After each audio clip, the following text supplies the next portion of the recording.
A person works 8 to 5 metre in 3 minutes, অর্থাৎ 3 মিনিটে 825 metre হাঁটছে।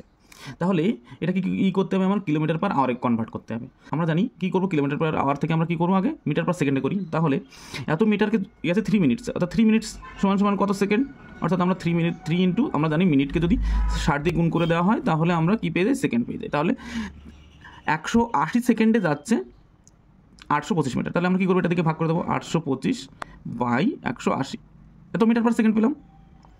এবার মিটার পার সেকেন্ড থেকে যখন আমরা কিলোমিটার পার আওয়ারে যাব তখন আমরা কী করতে হয়, 18/5 দিয়ে ভাগ করতে হয়। 18/5 মানে এটাকে আমরা কী করতে পারি, 18/5 দিয়ে গুণ না করে আমরা কী করতে পারি, 3600/1000 এটা দিয়ে গুণ করতে পারি। ওকে, আমরা গুণ করলাম, তাহলে 18/5 এটা কাটাকাটি করলে আমরা কী পাবো, 18/5ই পাবো। ওকে, তাহলে আমরা 18/5 এবার গুণ করছি, এবার এটা আমরা কাটাকাটি 10, আমরা এটাকে কাটাকাটি করছি, কী পাবো 165।